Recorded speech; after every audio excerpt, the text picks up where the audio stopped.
आपदामपहर्तारं दातारं सर्वसंपदां लोकाभिरामं श्रीरामं भूयो भूयो भाजनं यत्र जायते पुरुषस्य भजं नित्यं व्रजामि शरणमहं सुमखश्चैकदन्तस्य कपिलोकजकर्णिकां तरिष्येत ॐ नमो जगन्नाथपुण्यवेगं जितेन्द्रियं बुद्धिवदनं वरिष्ठं वातात्मजं वानरयोधं नामधेयानां सह कुटुम्बानां क्षेमस्थैर्यधैर्यवीर्य अभय आयु आरोग्य ऐश्वर्याभिवृद्ध्यर्थं निरंतर धर्मस्य यजमानस्य सर्वणोलगोत्रोद्भवस्य यजमानस्य पुत्रोर्वंशोद्भवस्य सुदर्शननामदेहस्य मंत्रस्वरूपिण्ये नमः ओम सर्वेन्द्रात्मिकाय नमः ओम कवीश्वराय नमः ओम महाकायाय नमः ओम सर्वरोगहरये नमः ओम सर्वबन्धमुक्तकाय नमः ओम रक्षोद्विध्वंसकराय नमः ओम परिविद्यपरिहराय नमः ओम शरणं प्रपद्यः श्री रामदूत आंजनेय स्वामी देवताभ्यो नमः ओम श्री आंजनेयाय नमः ओम महावीराय नमः ओम हनुमते नमः ओम मातृका ओम बलसिद्धिकराय नमः ओम सर्वविद्या संप्रदायकराय नमः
अभिवस्त्रास्वसनानुतगा पूयमाना अभिचन्द्रावर्तने पिडोरधिनो देव सोमः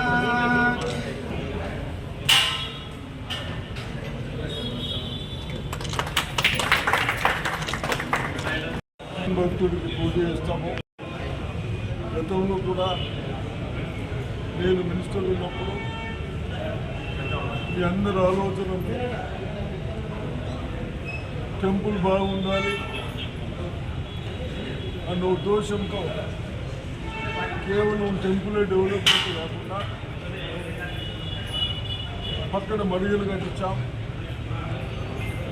పైన వాళ్ళకు కూడా గుర్తు చేసుకుని బతికే వాళ్ళకు కూడా పిలిచాం. ఈ విధంగా మళ్ళీ ఈరోజు మనకు అవకాశం వచ్చింది కాబట్టి ఈరోజు కమిటీ చేసుకున్నాం. మన సాంప్రదాయాల ప్రకారం టెంపుల్ కమిటీ చేసుకుంటుంటే చైర్మన్ కూడా ఈరోజు శంకర్ గారిని నిర్ణయించుకున్నది. తప్పనిసరిగా కమిటీ మెంబర్లు వాళ్ళకు దర్శనం చేసుకునే వాళ్ళకు ఇక్కడ బాగా డిసిప్లిన్గా మంచిగా సౌకర్యాలు చేస్తున్న ఆశిస్తూ ఉన్నాను. అదేవిధంగా మనని ఏదైతే ప్రభుత్వాలు పాలిస్తూ ఉన్నాయో మనందరినీ బాగా చూడటానికి చదువుకు కానీ హాస్పిటల్స్ కానీ వ్యవసాయానికి కావాల్సినవి కానీ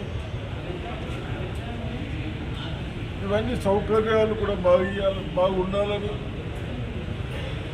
భగవంతుడు ప్రార్థిస్తూ ఉన్నాం. తప్పనిసరిగా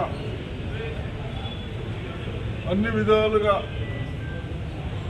ఎవరికి ఏది అవసరం ఉందో చాదరైన కాడికి ప్రభుత్వ సలహాలు తీసుకొని అవసరమైన వాళ్ళకి బాధల నుంచి తొలగించడానికి ప్రయత్నం చేస్తూ ఉన్నాం.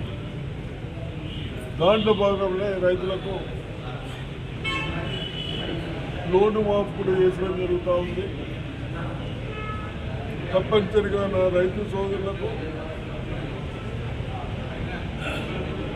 3వ విడత దాంట్లో కొద్దిగా ప్రాబ్లమ్స్ ఉన్నాయని చెప్తా ఉన్నాను. తప్పనిసరిగా ప్రాబ్లమ్స్ మీరు అధికారుల దగ్గరికి వెళ్ళండి, లేకుంటే అధికారులు అగ్రికల్చర్ తహసీల్దార్ ఆఫీసర్స్ కూడా దగ్గరికి వస్తూ ఉన్నారు.